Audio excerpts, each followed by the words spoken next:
All right, good Saturday evening to you wherever you are. We're doing a quick live update here. And I'll be honest, I was just sitting around. I'm thinking, looking through some of these models myself and just decided to go live because I think it's interesting. We have a pretty wild setup. At least the GFS has been trying to advertise this really weird looking storm maybe later this week. So let's just jump right into it. Hope you're doing well on this Saturday evening. Let's go with the GFS 18Z run. You know what? Before we go there, let's back it up.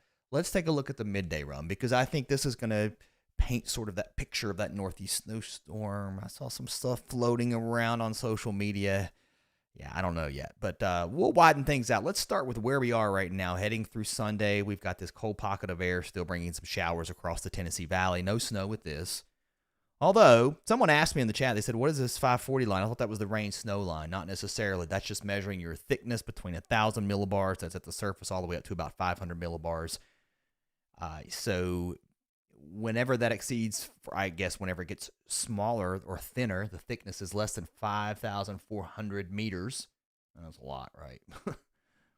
It doesn't always mean we're going to see snow at the surface because temperatures may be actually a little bit warmer. So, although 540 line spinning across Tennessee doesn't mean we're going to see snow, especially in the fall when it's warm at the surface. Let's continue to push this out in time. Again, if you're just joining the live stream, we're talking about the potential for some snow heading into this week and where it's going to be. I was just doing some forecast analysis myself. Therefore, the title of this video is analysis. So I'm going to pop in and out of some different models as we go through here, and we'll compare and contrast a little bit here in a live setting. I see some folks in the chat. I see no picture. I don't know what we're talking about. Hopefully you can see everything. Good. I think 128 of you are watching right now, so hopefully you can hear me, you can see me, and we're all good. You never know about these live streams. I don't do a lot of live streaming just because of all the glitches. There can always be issues. All right, let's continue to roll this out in time. Here comes the low up the coast, or at least this upper low. It's going to keep some showers along the coast. Another shot of some cool air here into the northeast, then some more snow across the west. A good fetch of moisture is going to bring the rain and the snow across the Cascades. High pressure settles in across the southeast. Some pretty warm temperatures on the backside of this. So if you're watching tonight in the Central Plains, no snow for you guys. Actually, I'm going to back that up. Maybe a little further north. There's a chance. I'll show you what I'm talking about. But no snow on the way through Tuesday or Wednesday. In fact, on the backside of this high, again, temperatures warming up quite nicely. Now, once we move, where are we at here? Tuesday night into Wednesday, the weak system skipping through the Great Lakes, trying to show a little bit of snow mixing in with, where is that? London, Ontario, maybe here, possibly, maybe cold enough. That 540 line we just talked about, it's pretty close there on your thickness, so maybe some rain and snow mixing in, not just here, but also into northern parts of New York, maybe in the higher elevations near Jamestown, New York, up into the Green and White Mountains, and this is some pretty cool air working into the northeast again. Big storm moving into the west. Heavy snow into British Columbia, heavy snow into the Cascades, snow level starting to drop. This is a little bit further south, so there will be a little bit of snow into the Sierra. And now our upper level pattern is like this. Here's your jet stream kind of going this way, right? So you've got strong northwest flow, bringing in some cooler air into the northeast. We could see a few lake effect rain and snow showers behind this departing low. Another area of high pressure moves into the mid-Atlantic once we get towards Thursday. And this is the air time frame we're really going to dial in, guys. So we're going to talk a little bit about what I think might happen heading into the weekend. A rush of cold air, high pressure. I'm going to really widen this out because I want to see what's going on. Oh, my goodness gracious. Not that wide. That was pretty wide. Let's look at North America here, and because I see this cold air that's starting to dig down from the Arctic. It's showing up on the GFS as we get toward the end of the week. This has been showing up now for the last several days. Just to set the stage, we've got a strong area of low pressure spinning off of the Gulf into the Gulf of Alaska, I guess, bringing on a lot of moisture into the west. Here comes that cold, high pressure nosing down the plains. So maybe a little bit of snow mixing in on this. Definitely turning much colder across Canada as we see that northerly flow start to set up. And then things really start to get really funky looking, I think. I think this is why the models are starting to sniff out these storms. Now, I'm going to tell you right now, I'm on board with the Euro right now. It's my go-to model this week. Come back next week. And look, both have their strengths and weaknesses. I'm not going to get into that in this video, but the GFS has a tendency to blow things up, and boy, it did today. Let's zoom in a little bit closer here. Let's go back into the lower 48, because once we get towards Friday, That cold air starting to sink south. I'm going to back it up and show you. There it comes. A little bit of rain and snow mixing in across the UP of Michigan, across North Dakota, into Minnesota. Much colder air pushing in. Area of low pressure somewhere here with a cold front draped to the south. So we're pushing this down into the Ohio Valley, into the northeast with this area of low pressure, and then some colder weather behind it, a little bit of rain and snow. Now we've set the stage for this next piece of energy, right? We've turned colder here. This is where things could get exciting. I mean, maybe not crazy exciting, but interesting. The GFS today, 1 week from today, is trying to bring this piece of energy across, putting some snow down across Iowa. I don't think it's going to snow in Chicago.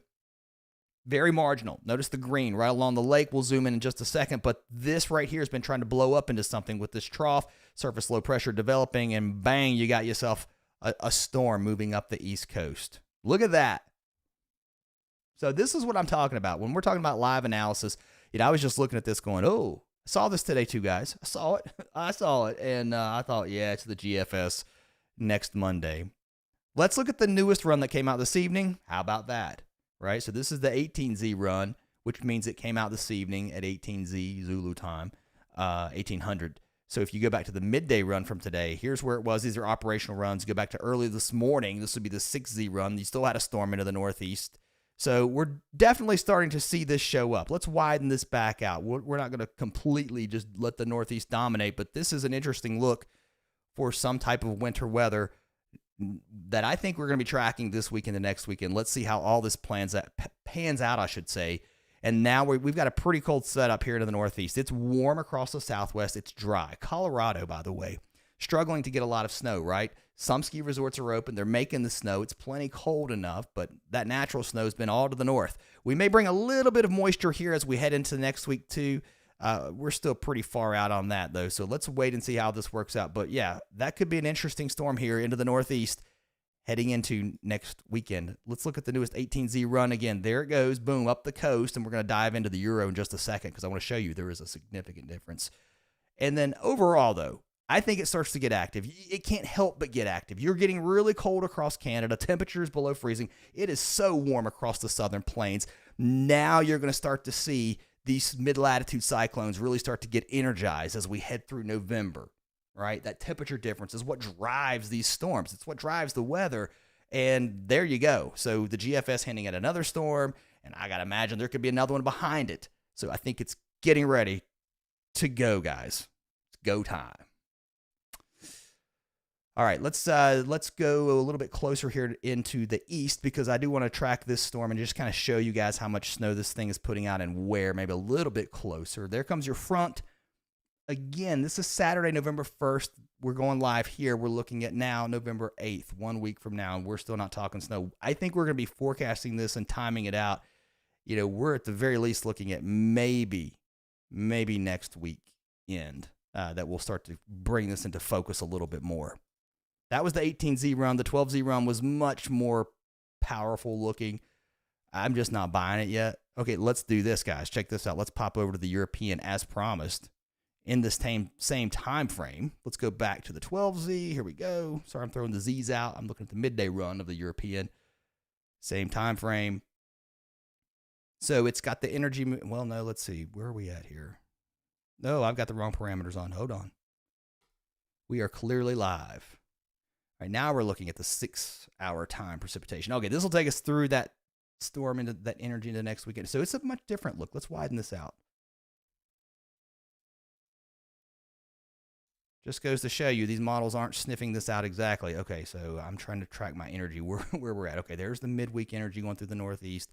Here comes your next piece of energy through the Great Lakes. Okay, that's all lining up so far, and this is where things get different. Okay. This is a much more negatively tilted trough, much further to the west heading into Saturday.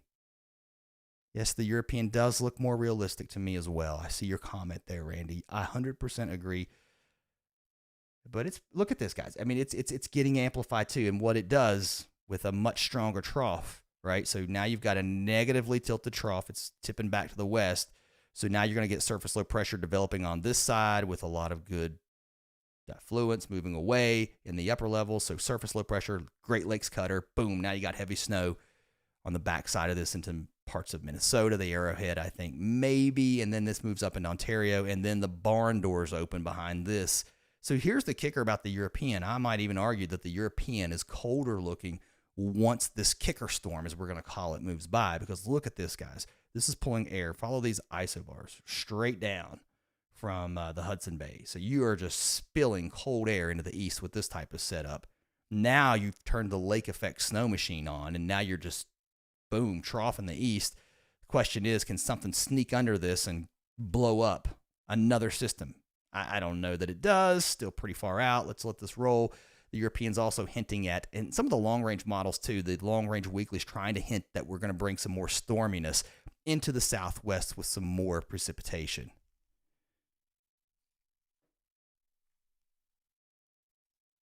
Interesting to see that. Let's look at these snow numbers that the GFS is spitting out. Fantasy snow anyway.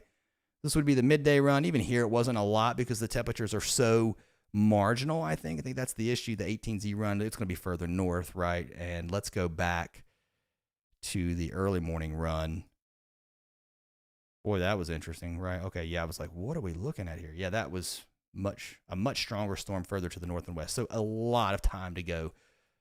And I am no way going to forecast a storm next weekend, but I'm telling you, I'm watching it. So there'll be more live updates. If you're on the channel here, come back and subscribe.